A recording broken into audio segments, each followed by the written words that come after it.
जी इस्तखाज़ा, आपका क्या मौक़िफ़ है? जनाब, ये मुकदमा किसी बुग़्ज़ और अनाद की वजह से दर्ज नहीं कराया गया। हकीकत ये है कि मेरे मौक़िफ़ पे जुल्म किया गया, जिसकी वजह से वो कई सालों से खौफ और अज़ियत में मुब्तला है। मुल्ज़िमान असर रसूख वाले हैं जो दोस्त धमकी के अलावा मुख्तलिफ हरबे इस्तेमाल कर रहे हैं। आज का सेठ दाऊद, जो कल जवारी मूसा था, उसने आंसा पिया पे कातलाना हमला करवाया और पुलिस वालों ने आंसा पिया की दरखास्त पे शिकायत दर्ज की। जनाब अली, मुतलका थाने वालों ने कार्रवाई करने के बजाय सेठ दाऊद को मौका फराहम किया कि वो जमानत कबल गिरफ्तारी करवा ले। पुलिस ने सेठ दाऊद को तफ्तीश के लिए तलब भी नहीं किया। ये तो सरासर नाइंसाफी है। मेरी अदालत से दरखास्त है कि पुलिस वालों को ऑर्डर किया जाए कि वो सेठ दाऊद के खिलाफ कार्रवाई करे, तफ्तीश मुकम्मल होने के बाद चालान अदालत में पेश करे। चूंकि जनाब मुल्जिम नहायत असर रसूख और अहमियत वाला शख्स है जो केस पे असरअंदाज हो सकता है, मेरी अदालत से दरखास्त है कि वो पुलिस के आला हुकाम को हुक्म सादिर करें कि वो केस की पैरवी करे ताकि आंसा पिया को मुकम्मल इंसाफ मिल सके। Thank you. हजारों ख्वाहिशें ऐसी कि हर ख्वाहिश में दम निकले। हाँ वकील साहब, मेरे फाजिल दोस्त की ख्वाहिशों की लिस्ट तो काफी लंबी है, लेकिन वो शायद ये भूल गए कि अदालतें ख्वाहिशात की बुनियाद पे नहीं बल्कि हकायत के बिना पे फैसले सुनाती हैं। और इस मुकदमे की हकीकत, योर ऑनर, और इसके साथ साथ कातलाना हमले की हकीकत नहीं है और ना कोई सबूत है। ये सब मेरे क्लाइंट को ब्लैकमेल करने और उनकी रेपुटेशन को डिस्ट्रॉय करने की साजिश है। मैं ये सब साबित कर सकता हूं। Defence, you may proceed. Thank you जनाब। मैं सबसे पहले इस केस की हैसियत जानने के लिए एसएचओ बाबर को बुलाना चाहता हूं, अगर आपकी इजाजत हो। वाज़ा रहे कि एसएचओ बाबर के ही थाने में यह शिकायत दर्ज की गई थी। इजाजत है। Thank you Ron. बाबर साहब,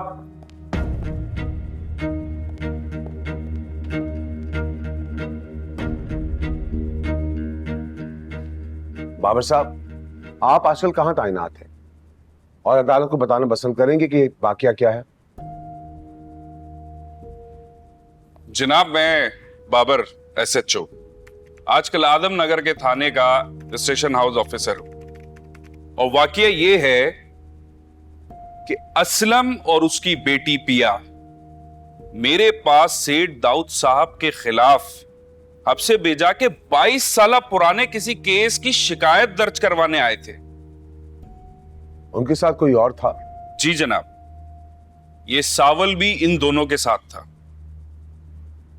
ये सावल कौन है और इसका इन बाप बेटी से क्या ताल्लुक है?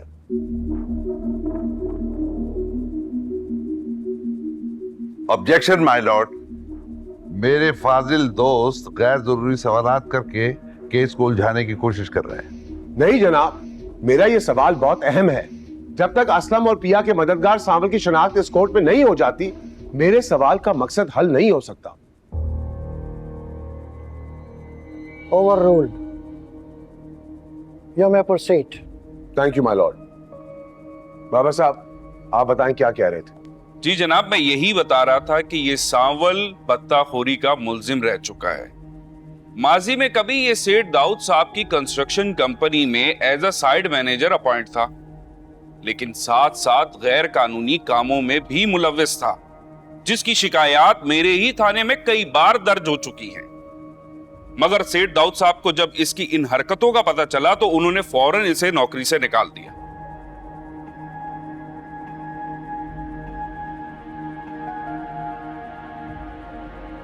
ओह, फिर तो सावल सेठ दाऊद के ऊपर बड़ा गुस्सा होगा उसका, और उसे अपने पुराने सेठ से बदला लेने का मौका भी मिल गया हो। वैसे क्या तुम बता सकते हो कि सांवल जैसे बदनाम शख्स का इन बाप बेटी से क्या ताल्लुक है? आम तौर पर तो लोग स्पेशली शरीफ लोग तो ऐसे लोगों से दूर भागते हैं। ये तो नहीं जानता जनाब, लेकिन लगता ऐसा था कि सावल का इन बाप बेटी पर बड़ा असर रसूख है, क्योंकि ये जो कुछ बोल रहे थे सावल की ही बोली बोल रहे थे। फिर तुमने क्या कहा? कहना क्या था सर, मैंने बेबुनियाद और बिना सर पैर की इस शिकायत को दर्ज करने से साफ इनकार कर दिया, मगर ये लोग काफी इसरार करते रहे। और तो और सर, इस सावल ने मुझे दबे लफ्जों में संगीन नताइज की धमकी भी दी।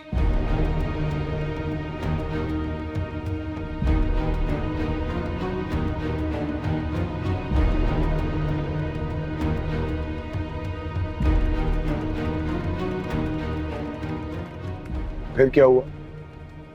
उस वक्त तो ये लोग चले गए, मगर दोबारा फिर ये 17 मई को आए उसी शिकायत को दर्ज करवाने, और इस बार मैं इनकार नहीं कर सका।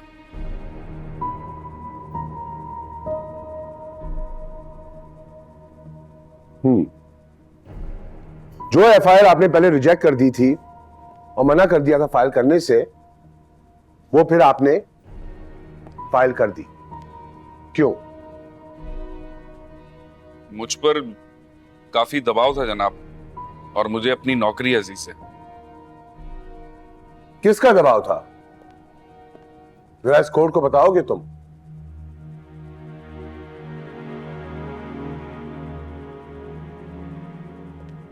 महकमे के अफसराने बाला का दबाव जनाब। मुझे एसपी साहब ने फोन कर कर कहा कि आईजी साहब की हिदायत है कि इनकी शिकायत दर्ज की जाए, वरना मुझे अपनी नौकरी से हाथ धोना पड़ेगा। मैं गरीब छोटा सा एहलकार जनाब, मैं कहां इन बड़े लोगों को ना कर सकता था। Your honour, point to be noted. कुछ देर पहले मेरे काबिल दोस्त ये कह रहे थे कि मेरा क्लाइंट इतना पावरफुल है कि उसने इन्वेस्टिगेशन का रुख चेंज कर दिया है। और ये क्या कह रहे हैं? बाबर एसएचओ साहब, यहां तो गंगा उल्टी बह रही है। जिन्हें गरीब, मासूम और लाचार साबित किया जा रहा है, उनके लिए खुद महकमे के आईजी सिफारिश कर रहे हैं। ना सिर्फ सिफारिश कर रहे हैं, बल्कि ईमानदार ऑफिसर को धमकियां दी जा रही हैं कि अगर इनकी मर्जी की एफआईआर नहीं काटी गई तो उसको नौकरी से निकाल दिया जाएगा।